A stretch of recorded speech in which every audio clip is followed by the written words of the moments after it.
السلام علیکم ورحمۃ اللہ۔ پیارے بھائی، آپ کا سوال ہے گانے اور میوزک کے حوالے سے، اور کیا وہ حدیث صحیح ہے یا ضعیف ہے یا موضوع ہے کہ جس نے کسی مغنیہ گانے والی کو سنا تو قیامت کے روز اس کے کانوں میں سیسا ڈالا جائے گا۔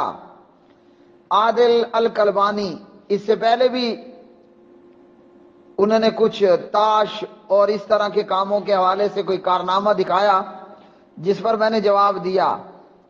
اب موجودہ میڈیا، سوشل میڈیا کی خبروں کے مطابق عادل الکلبانی اور میوزک، عادل الکلبانی صاحب نے جو کچھ کہا تو دف اور چھوٹی بچیوں کا اشعار پڑھنا، دف بجا کر چھوٹی بچیوں کا اشعار پڑھنا یہ تو الاؤڈ ہے، لیکن موسیقی، میوزک اور آلات موسیقی یہ تمام چیزیں حرام ہیں اور بہت بڑے عذاب کا باعث ہیں۔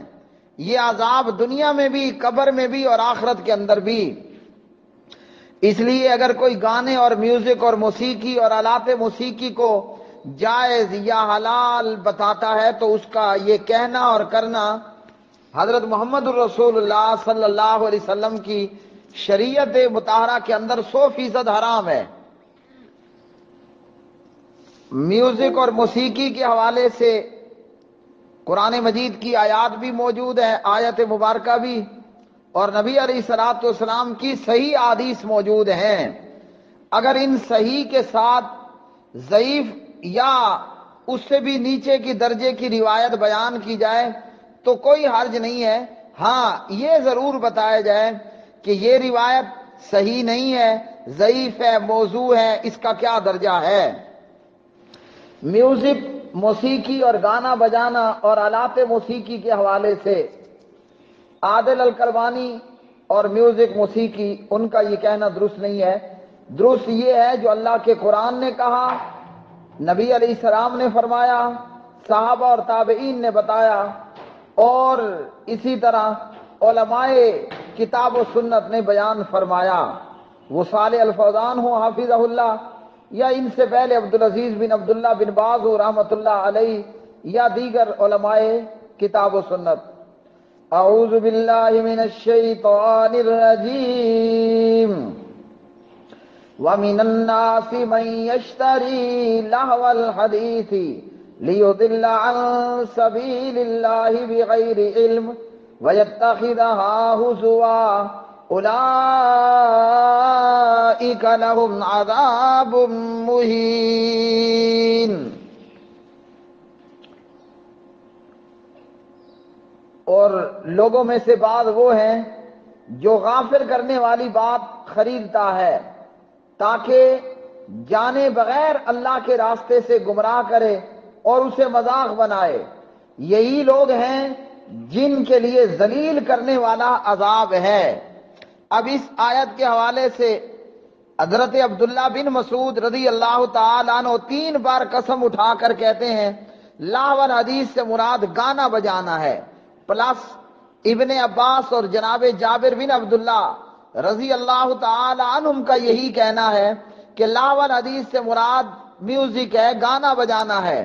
اور اسی طرح تابعین کے اندر سعید بن جبیر، امام مجاہد اور اسی طرح دیگر کا رحمہم اللہ تعالی، ان کا بھی لاہو الحدیث کی تفسیر میں یہی کہنا ہے کہ اس سے مراد گانا بجانا ہے۔ اور اسی طرح امام حسن بصری رحمہ اللہ لاہو الحدیث کے متعلق کہتے ہیں یہ آیت گانے اور راگ باجوں کے متعلق اتری ہے۔ یہ آیت لاہو الحدیث سورہ لقمان ہے، پارہ نمبر 21 ہے اور آیت نمبر 6 ہے۔ اور اسی طرح نبی علیہ السلام کی اس سلسلے میں صحیح احادیث، ان صحیح سے پہلے میں یہ بتا دوں کہ یہ روایت کہ جو کسی گانے والی کا گانا سنے گا تو قیامت کے روز اس کے کانوں میں سیسا ڈالا جائے گا۔ علامہ محمد ناصر الدین البانی رحمہ اللہ اس روایت کو ضعیف الجامع کے اندر لائے 5410 نمبر پر، اور یہ روایت علامہ البانی فرماتے ہیں رحمہ اللہ سندن موضوع ہے، من گھڑت روایت ہے۔ اسی طرح اس کے علاوہ کچھ اور بھی گانے کی حرمت پر، گانے کے میوزک کے حرام ہونے پر ضعیف روایات موجود ہیں۔ مثال کے طور پر گانا دل میں اس طرح نفاق کو، منافقت کو پیدا کرتا ہے کہ جس طرح پانی سے کھیتی پروان چڑھتی ہے۔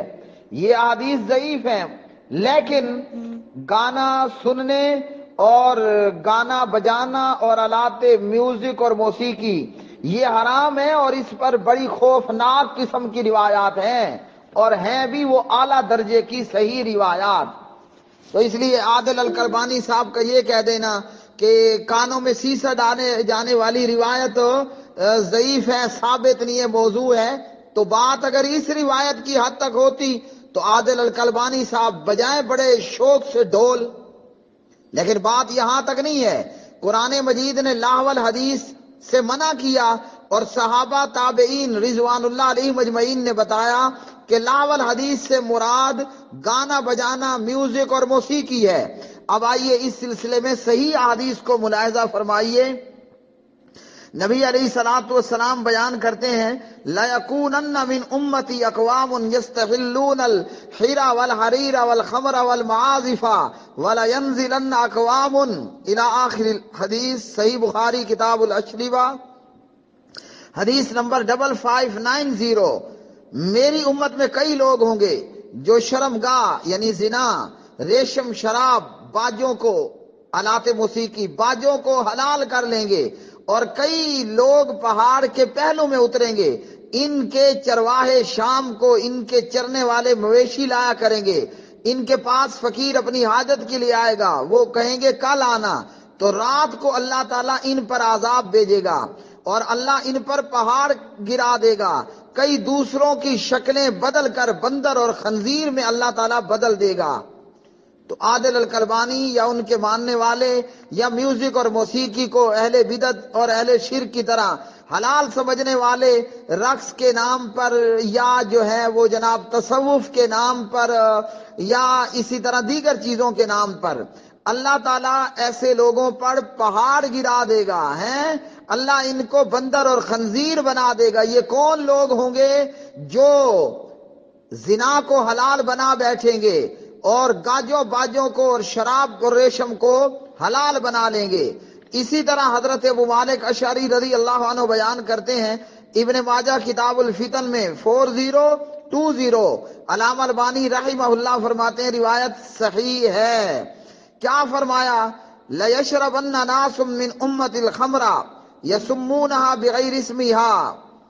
میری امت کے کچھ لوگ شراب پیئیں گے، نام کوئی اور رکھ لیں گے، اور ان کے سامنے باجے بجائے جائیں گے اور گانے والیاں گائیں گی، باجے بجائیں گے اور گانے والیاں گائیں گی، مغنیات، گانا گانے والیاں ان کے سامنے گانے گائیں گی، اور پھر کیا ہوگا؟ فرمایا کہ اللہ سبحانہ و تعالیٰ انہیں زمین میں دھنسا دے گا، جیتے جی زمین انہیں نگل لے گی۔ یخسف اللہ بہم الارض وَيَجْعَلُ مِنْهُمُ الْقِرَدَةَ وَالْخَنَازِيرَ، اور اللہ تعالیٰ انہیں بندر اور خنزیر بنا دے گا۔ کتنا بڑا عذاب ہے گانے کا، کہ یہ مغنیات کو سنیں گے، گانا گانے والیوں کو سنیں گے، ہیں کہیں گلنار بیگم کو سن رہے ہیں تو کہیں پر نہید اخرتر کو سن رہے ہیں، اور یہ صرف مؤنثی کے لیے نہیں ہے، کوئی مذکر گانے والے کو سنے تو تب بھی یہی حکم ہوگا، کوئی عیسیٰ خیلوی کو سن رہا ہے تو کوئی عارف لوہار کو سن رہا ہے، کوئی جناب لتا منگیشکر اگر نام غلط نہ لیا، کوئی لتا کو سن رہا ہے تو کوئی رفیع کو سن رہا ہے۔ لا حول ولا قوت الا باللہ، لا حول ولا قوت الا باللہ۔ پیغمبر صلی اللہ علیہ وسلم فرماتے ہیں یہ گانیاں گانے والیوں کو سننے والے، میوزک اور موسیقی کے سننے والے، عطا اللہ کیا سناتا ہے، لتا کیا سناتا ہے، رفیع کیا سناتا ہے، عارف لوہار کیا سناتا ہے، نہید اختر کیا سناتی رہی، مرزا غالب کیا سناتا رہا، فرمایا یہ گانے والیوں کو سنیں گے اور اللہ تعالیٰ انہیں زمین میں دھنسا دے گا۔ یخسف اللہ بہم الارض، مطلب زمین ان ظالموں کو سالم نکل جائے گی۔ وَيَجْعَلُ مِنْهُمُ الْقِرَدَةَ وَالْخَنَازِيرَ، اللہ ان گانے سننے والوں کو بندر خنزیر بنا دے گا۔ تو تو یہ روایت تو چلو ضعیف ہوئی کہ کانوں میں سیسا ڈالا جائے گا. جب دنیا میں رہ کر میوزک موسیقی سننے والے تمہارا یہ حشر ہے تو یہ تو کانوں میں سیسا ڈالا جائے گا، یہ تو کچھ نہیں ہے، اس کو تو چھوڑ دیں آپ، یہ تو کچھ بھی نہیں ہے. جب اللہ اس جرم پر اللہ ہم سب کو معاف کرے اور بچا لے، جب میوزک اور موسیقی کے جرم پر اللہ زمین پر رہتے ہوئے بندر خنزیر بنا دے گا، زمین ان کو جیتے جی نگل لے گی، تو قیامت میں کتنا بڑا عذاب ہوگا اندازہ لگائیے. اس لیے عادل الکلبانی کا یہ کہنا کہ کانوں میں سیسا ڈالے جانے والی روایت ضعیف اور موضوع ہے تو چلو اب میوزک حلال ہو گیا، نہیں جی، ایسا نہیں ہو سکتا. یہ روایت ضرور ضعیف اور موضوع ہے، لیکن اس بخاری کی روایت کا کیا کیا جائے گا؟ اسی طرح آپ کا بھلا ہو ابن ماجہ کی صحیح روایت کا کیا کیا جائے گا کہ گانے والوں پر پہاڑ گرائے جا رہے ہیں، ان کو بندر اور خنزیر بنایا جا رہا ہے. تو جو لوگ گانا گاتے ہیں نا وہ بھی اللہ سے توبہ کریں، جنید جمشید بھائی کی طرح. گانا گانے والے جنید جمشید بھائی کی طرح وہ بھی اللہ سے توبہ کریں اور میوزک موسیقی گانا بجانا توتی بانسری ڈول باجا چھوڑ دو. عیسیٰ خیلوی زندہ ہے، عطا اللہ عیسیٰ خیلوی صاحب تم بھی توبہ کرو جنید جمشید کی طرح، ورنہ قیامت کے دن یہ ڈالر، یہ ریال، یہ یورو، یہ پیسہ، یہ سونا، یہ چاندی، یہ تمہارے چاہنے والے ہیں، یہ تمہیں اللہ کے عذاب سے نہیں بچا پائیں گے. عیسیٰ خیلوی کو سننے والوں، لتا اور رفیع کو سننے والوں، گلنار بیگم کو سننے والوں اور گلنار بیگ خیر مر گئی ہوگی شاید، وہ جو زندہ ہیں میوزک اور موسیقار، جو گانا گانے والے زندہ ہو، تم بھی توبہ کرو، تمہیں سننے والے بھی توبہ کریں اور ڈرو عطا اللہ عیسیٰ خیلوی اس دن سے، ڈرو اس دن سے. ایسا نہ ہو اللہ تم پر پہاڑ گرا دے، ایسا نہ ہو تجھے اللہ بندر اور خنزیر بنا دے. اور ان کو سننے والوں آپ بھی ڈرو، ڈرو اس دن سے کہ کہیں ایسا نہ ہو محفل موسیقی اور میوزک اور رقص کا سما ہو اور محفل ہو اور پہاڑ اوپر گر جائے اور ایک بندہ کہے تو میں تو پہاڑوں سے باہر کھلے میدان میں موجود ہوں اور گانا گا رہا ہوں، یہ سن رہا ہوں. تو پیارے نبی نے بتایا زمین پھٹے گی اور تمہیں زندہ زمین نگل لے گی، سالم زمین کے اندر چلے جاؤ گے. تو اس لیے میوزک اور موسیقی حرام ہے، اور عادل الکلبانی کا میوزک اور موسیقی کے تعلق سے جو کچھ اس نے کہا وہ قطعاً درست نہیں ہے. معصوم چھوٹی بچیاں ہیں وہ ضرور دف بجا سکتی ہیں جس کے ساتھ چھن چھن چھنکار لگی ہوئی نہ ہو، دف بجائی جا سکتی ہے، اشعار پڑھے جا سکتے ہیں. اگر شعر و شاعری جناب حضرت حسان بن ثابت رضی اللہ تعالی عنہ کی جیسی ہو یا شاعر مشرق کی جیسی ہو تو اجازت ہے، ورنہ گانا اور میوزک اور اشعار مرزا غالب کے جیسے ہوں، پروین شاکر کے جیسے ہوں تو 100% ہیں حرام.